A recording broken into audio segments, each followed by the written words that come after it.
Ngobrol pintar dan inspiratif, persembahan dari Dinas Komunikasi dan Informatika Provinsi Kalimantan Timur bekerja sama dengan Harian Diswe Kaltim.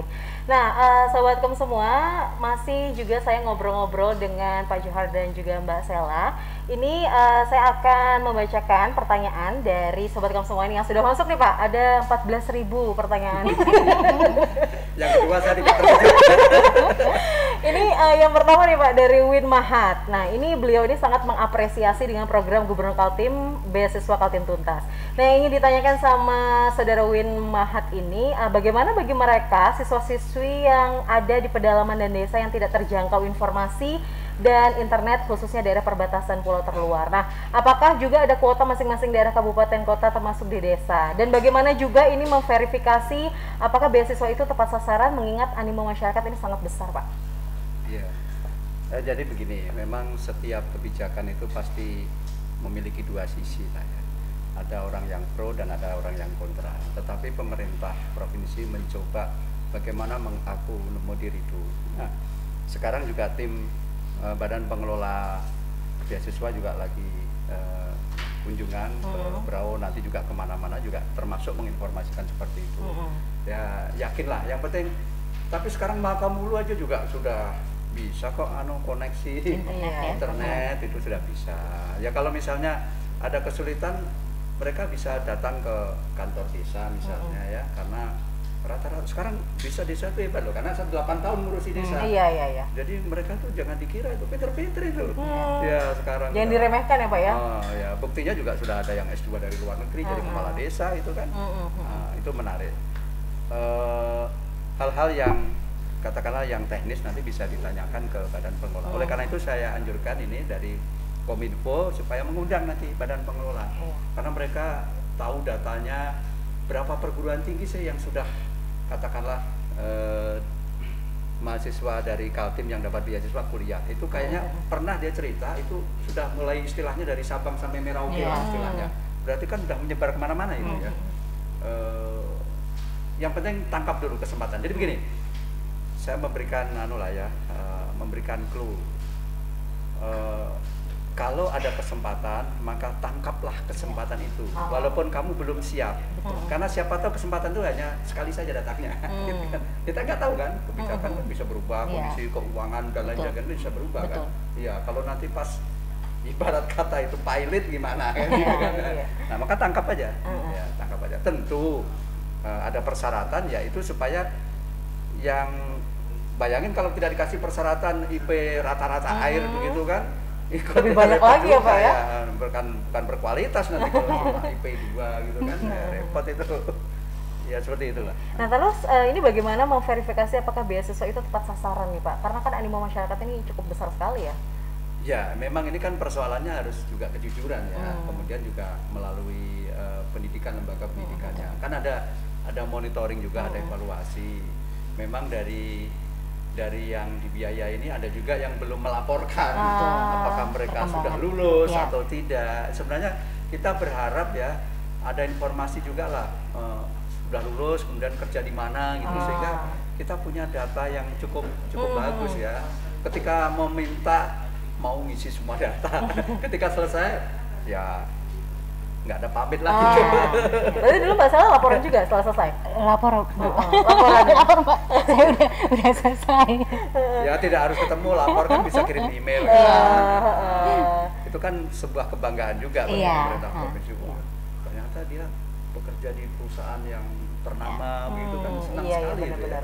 Mungkin semangat lagi Pak Gubernur, bisa ditambah lagi kan. Ya, dan ini juga nih Pak, ada pertanyaan juga dari Bayong. Pak, dulu banyak calo-calo beasiswa berkeliaran nih, karena mereka motong berapa rupiah karena alasan untuk biaya administrasi. Apa sekarang praktik tersebut sudah ditekan dan gimana pengawasannya Pak? Karena dulu ini angka yang tertera dalam lampiran si penerima pasti berbeda dengan yang diterima setelah ditransfer ke rekening. Gimana pengawasan dari Pemprov sendiri Pak? Oh enggak, kita pastikan nggak ada itu.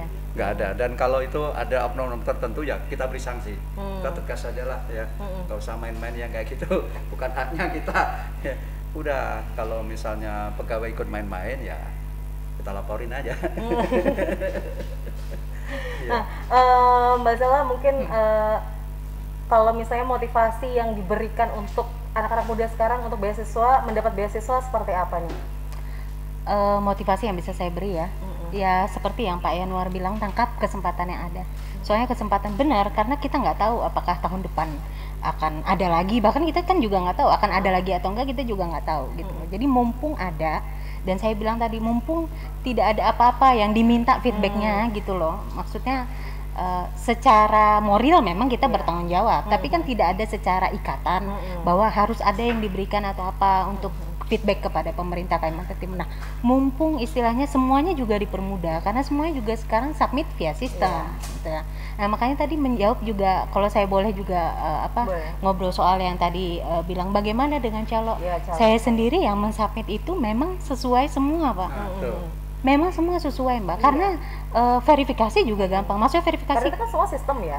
Verifikasi gampang, maksudnya UKT misalkan di tempat kuliah X, pasti kan sudah bisa diverifikasi langsung ke Universitas X bahwa memang segitu gitu loh Pak. Jadi nggak ada lagi, saya pikir memang sistem dibuat untuk menekan praktek-praktek seperti itu. Saya pikir juga seperti itu. Tapi memang dulu pernah ada seperti itu Pak? Nggak ada ya Pak ya? Mungkin bisa saja ya kalau masih manual ya. Kalau masih manual. Soalnya sekarang sudah baik sistem ya Pak ya. Sekarang kan sudah semua serba online ya. Nah, kalau Pak Johari kan banyak pengalaman mendapat beasiswa. Boleh diceritain nggak Pak pengalaman beasiswa yang paling lah pokoknya. Beasiswa yang mana nih Pak? Mungkin kalau saya ceritakan kaget ya. Saya waktu kuliah di APDN dapat beasiswa itu 21.000 satu bulan. 21 tahun berapa tuh Pak? Tahun 81. Oh. Ya. Tapi saya makan di asrama, bayarnya itu satu bulan 13.000. Jadi masih lebih juga. Asramanya kan gratis. Iya. Nah, biasa waktu kuliah kan jadi sekretaris umum senat. Ya. Kemudian bendahara asrama. Waktu di Institut Ilmu Pemerintahan itu malah saya sekretaris umum senat. Kemudian ketua RT, ketua RW-nya rektor karena besar kompleknya. Kemudian ketua plat, itu ngurusi senior itu susah tuh gerakkan itu. Jadi ya banyak lah ya suka dukanya, tapi saya pikir banyak sukanya lah, walaupun nilainya kecil ya. Sebenarnya kalau sekarang luar biasa lah itu nilainya besar sekali ya. Nah, ketika dulu yang pegawai tugas belajar dulu kan kecil nilainya ya, saya merasakan ya hanya 125.000 satu bulan. Begitu era ekonomi daerah, kita memang punya uang, saya usulkan 30 juta. Ya, saya diprotes sama kawan-kawan, Pak, nanti gimana kalau dia nggak selesai? Ya rugi sendiri lah. 30 juta, kalau misalnya dia selesai 1,5 tahun kan enak, nggak ada ngeluarin apa-apa kan gitu kan. Tapi kalau dia mundur, kalau dulu sistemnya per tahun, per bulan itu kan, akhirnya ada yang memperpanjang, yang ogah-ogahan. Itu, Pak, nanti bagaimana kalau kawin lagi? Ya itu kan urusan dia. Ya, jadi kalau kita serba takut gitu ya, kita nggak ngambil kebijakan. Dan saya bukan politik balas dendam ya. Kalau politik balas dendam harusnya ngapain saya dari 125.000 tiba-tiba kita naikkan jadi 30 juta, gitu kan? Cepat-cepat gitu, cepat selesai gitu kan. Nah, kalau ini juga menyinggung nih, bagi yang sudah dapat beasiswa apakah bisa terputus nggak Pak distribusinya? Apa saja sih yang membuat beasiswa yang diterima bisa dibatalkan setelah berjalan 1 semester? Ya, tentu kan di situ ada persyaratan-persyaratan ya. Nah, kalau tiba-tiba dia misalnya terlibat tindak pidana, narkoba dan sebagainya, ya ngapain itu dipelihara? Jadi di off aja. Ini juga lagi-lagi ada pertanyaan nih Pak, banyak banget ya Pak. Sudah terjawab 800 dari 14.000 pertanyaan nih Pak ya. Ini dari Amila Husna, selamat sore, Assalamualaikum. Saya mahasiswa dari profesi apoteker. Saya ingin bertanya, apakah bisa pada tahun sebelumnya sudah dapat beasiswa pada pendidikan S1 dan kemudian pada ibaratnya sudah mendapat beasiswa pada pendidikan S1, kemudian teman-teman mencoba tetapi pas mau bikin akun tiba-tiba not found. Nah, itu kalau mungkin teknis. Itu mungkin teknis Pak ya. Tapi kalau prinsipnya boleh. Boleh. Prinsipnya boleh. Iya. Sepanjang persyaratannya terpenuhi. Prinsipnya boleh. Iya, mau S3 juga boleh. Kalau Mbak Zela suka dan dukanya apa nih waktu mendapatkan beasiswa kemarin? Sukanya karena tentu nggak mikirin lagi biaya. Bisa lebih fokus ya Mbak ya. Dukanya ya duka anak kos-kosan biasa, sama seperti Pak Yanuar. duka anak kos-kosan. Tapi ya saya memang pribadi memang bersyukur sekali dengan adanya Kaltim Tuntas ini Pak, beasiswa Kaltim. Iya. Memang sangat-sangat mengcover sekali, makanya saya bilang sayang sekali kalau udah dapet itu, apalagi full pendanaan kuliah itu di mana lagi cari beasiswa yang full sampai dari Anda mungkin semester 2 karena yang dipakai kan transkrip semester 1 ya Pak ya. Mulai dari semester 2 misalkan untuk yang S1 sampai misalkan semester 8 sampai Anda selesai, itu di mana lagi yang bisa dapat beasiswa seperti itu. Kalau pengalaman paling menarik sepanjang kemarin sekolah di UGM apa nih? Karena memang udah di cover ya dari beasiswa untuk SPP saya. Cuma untuk pulang Pak, karena kan nggak ada duit Pak buat pulang. Jadi bertahan Pak, apalagi masa pandemi Pak, bertahan di Jogja. Berarti 2019 selesainya tahun Saya Oktober, saya wisuda Oktober 2020. Oh, 2020. Kalau misalnya pengalaman lain Mbak, ada yang mau dikisahkan untuk sobat kamu semua nggak di sini? Pengalaman beasiswa atau pengalaman waktu saya di beasiswa maupun pengalaman waktu studi kemarin? Waktu studi kemarin ya. Waktu studi kemarin memang ya makanya berkat Allah tuh luar biasa banyaknya. Jadi mulai dari saya keterima di UGM juga saya nggak nyangka juga Pak, karena udah jenjang antara S1 dengan S2 juga lama banget Pak, 8 tahun. Jadi saya juga nggak percaya keterima bahwa saya pergi tes itu 1 kali Pak, jujur aja. 1 kali itu bukan karena saya pinter Pak, saya nggak ada uang Pak buat berangkat lagi, bener Pak. Sekarang baru curhat nih ya. Jadi 1 kali aja saya berangkat, ya alhamdulillah akhirnya masuk, alhamdulillah begitu dapat beasiswa Kaltim dan dilancarkan sampai akhirnya gitu. Itu kosnya di mana tuh, daerah mana? Saya di Jakal Pak. Hah? Di Jakal Kaliurang Pak. Ini Kaliurang. Kan bahasa kerennya Jakal. Jalan Kaliurang. Iya. Kalau misalnya Pak Johar ini kan juga sudah bercerita di sela-sela kesibukan kuliah juga menulis nih Pak. Nah selain itu mungkin ada kenapa nih ya menulis? Memang senang hobi menulis atau bagaimana? Iya, jadi pertama kalau menulis itu begitu tulisan kita dimuat di media itu pasti ada rasa puas ya. Kemudian tempo hari kawan-kawan kepala OPD coba dibukukan. Akhirnya kita bukukan. Jadi tulisan saya itu lebih dari 90% itu sudah dimuat di Kaltim Pos maupun di Tribun. Ya. Jadi itu untuk uji test case juga lah ya gitu ya. Nah, tinggal kita ramu sedikit lah supaya bisa hidup ceritanya gitu ya. Alhamdulillah. Jadi saya cerita sedikit ya. Tempo hari waktu ke Berau ya, saya bawa buku, terus Bupati begitu buka-buka, saya pesan Pak berapa? 50. Wah kan senang Pak. Oh iya. 70.000 kali 50 kan. Tata sekian. Nah, terus ini di Bank Kaltim ada salah satu wakil direktur gitu ya. Saya kasih gratis kan. Terus suatu saat ketemu, Pak Johar, masih ada nggak bukunya? Masih. Kenapa Pak? Kan Bapak sudah saya kasih. Enggak. Saya perlu untuk ini yang pegawai yang baru. Berapa? 25. Wah, senang gitu. Nah, dan kita komitmen kan 10% untuk masjid gitu kan. Jadi kita hidup itu lah apa namanya supaya bermanfaat gitu aja sih sebenarnya. Nah, kalau kemampuan beasiswa itu tuh bisa nggak Pak untuk mendukung mendapatkan beasiswa? Beasiswa yang lain mungkin barangkali gitu. Ya, itu kan kalau itu yang khusus ya. Kalau ini kan kita masih berdasarkan indeks prestasi Pak ya. Jadi tapi biasanya kalau orang kreatif itu biasanya pinter juga sih gitu. Katakanlah sama otak kirinya jalan gitu Pak ya. Ya, saya dulu ranking 1 juga Oh iya, luar biasa. Benar ini panutan kita semua ternyata. Jadi ya gitu, waktu di IP ya juga cepat selesai. Nah, cuma waktu S3 aja. Waktu S3, tapi saya teori semester pertama tuh IP 4, semester kedua. Padahal saya paling tua sendiri, jujur paling tua sendiri saya, malah yang muda-muda. Tapi ya penting semangat, semangat yang penting semangat ya. Jadi begini, manusia itu kalau kita berpikir bisa, insya Allah bisa. Tapi kalau kita berpikir tidak bisa, insya Allah tidak bisa. Jadi tergantung pikiran kita sebenarnya. Tergantung niat juga ya Pak ya. Tergantung pikiran kita, itulah yang membuat seseorang itu bisa sukses. Dan saya paling senang membaca buku-buku autobiografi. Presiden siapa aja di Indonesia itu saya punya bukunya. Dan banyaklah buku-buku yang supaya kita terdorong gitu loh ya, orang ternyata kan dulu susah ya, tapi bisa berhasil ya karena punya need achievement lah gitu lah, keinginan untuk berprestasi itu perlu. Dan saya yakin kalau sekarang disuruh yang prestasi itu kebanyakan wanita malah. Oh. Coba lihat yang 10 besar di sekolah-sekolah perguruan tinggi itu rata-rata wanita. Hebat loh, Ju. Mungkin karena multitasking tadi, Pak. Oh benar. Wanita Iya, multitasking. iya, benar. Iya. Dia bisa bekerja. Bisa bekerja double. banyak. Iya. Kalau laki-laki biasanya nanti dulu. Iya. Satu-satu Iya. dulu. Bener itu. Saya Iya. iya ya kenapa? Kadang-kadang kita misalnya dengan istri kan kadang-kadang beda pendapat gitu kan. Dia cerita banyak, saya jawabnya pendek gitu kan.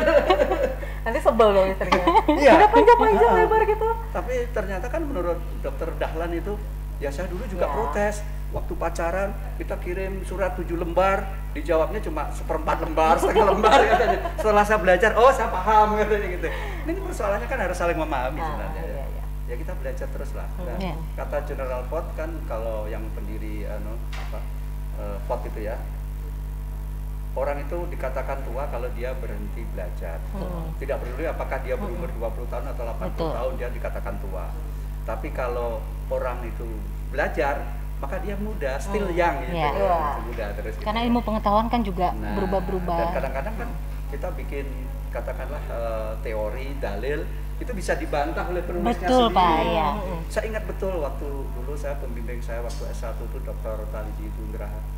Kamu cari dulu referensi yang terbaru. Jangan-jangan pendapat ini sudah dipatahkan pernah, oleh ya, penulisnya sudah sendiri. pernah. Wah, itu melecut gitu, harus banyak baca. Iya. Banyak referensi ya, Pak, Untuk ya. mempertanggungjawabkan tadi, Pak ya, akhirnya. Jadi begitulah. Ya, sebelum kita mengakhiri obrolan nih, mungkin ada pesan-pesan khusus nih untuk Sobatkom dari Mbak Sela, terutama bagaimana sih kiat-kiat atau bagaimana semangat untuk Sobatkom semua bisa meraih beasiswa. Iya. Selain itu tadi saya bilang bahwa akhirnya saya bilang lagi berulang kali bahwa memang harus mempersiapkan diri, juga mempertahankan prestasi. Terus yang paling penting bahwa kalau rekan-rekan semua mau menjadi sumber daya yang berkualitas, cobalah untuk memanfaatkan situasi yang ada. Jadi misalkan saudara adalah mahasiswa, saudara adalah siswa, mumpung baju yang saudara pakai misalkan adalah mahasiswa, manfaatkanlah itu. Karena begitu di dunia luar saudara lulus dari tempat tersebut yang menaungi saudara, mungkin saudara tidak akan dipandang oleh siapa-siapa karena kita berdiri sebagai individu. Tapi ketika kita berdiri di bawah naungan suatu misalkan institusi, sekolah, Anda bisa membawa sekolah itu dan Anda punya backup di belakang dan itu lebih kuat biasanya.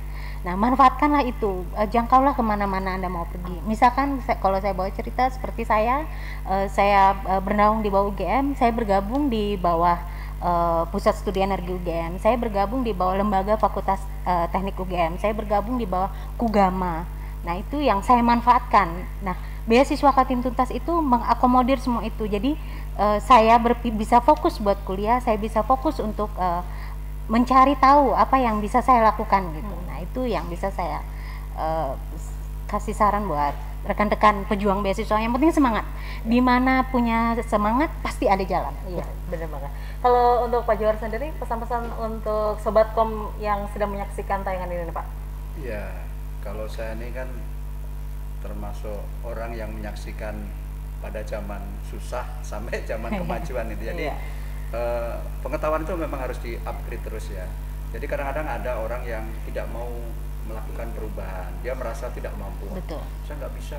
Loh, saya bilang sama aja, saya ini sudah tua juga, tapi mau nggak mau. Dan saya kalau nggak bisa, saya tanya sama staf saya, gimana sih caranya? Gimana? Nggak usah malu lah. Gitu ya. Nggak usah gengsi ya, Pak ya? Nggak usah gengsi. Kalau gengsi makan tuh gengsi itu. Nah, sama kita nih kalau hidup ini begini ya. Kalau kita pendapatan sedikit, ya harus pola makannya di mana. Kalau makan di restoran terus, mohon maaf, atau di hotel ya pasti mahal lah ya. Makan kaki lima saya biasa saja itu. Karena bagi saya makan itu yang penting gizi tercukupi, rasa enak gitu. Iya. Saya nggak peduli mau di kaki lima atau di mana, itu nggak peduli saya. Nah, mungkin ada juga kan orang yang wah malulah masa begini gitu kan. Tapi bagi saya biasa aja. Jadi sekali lagi sekarang kemudahan itu udah banyak sekali lah. Manfaatkan perkembangan teknologi informasi itu untuk ya kemudahan kita gitu ya. Jadi saya sering mengatakan tergantung the man behind the gun gitu ya. Kalau sosial media digunakan untuk posting-posting yang positif ya, mau memotivasi orang, ya. Saya bisa dicek lah, saya nggak pernah posting makanan atau apa gitu. Saya kayak udahlah masing-masing kan makan sendiri-sendiri. Jadi yang bermanfaat aja kira-kira begitu. Ya baik, terima kasih Mbak Stella dan juga Pak Johar untuk obrolan kita seputar beasiswa Kaltim, dan juga terima kasih untuk share-share pengalaman ini seputar beasiswa dan juga seputar pengalaman pendidikannya.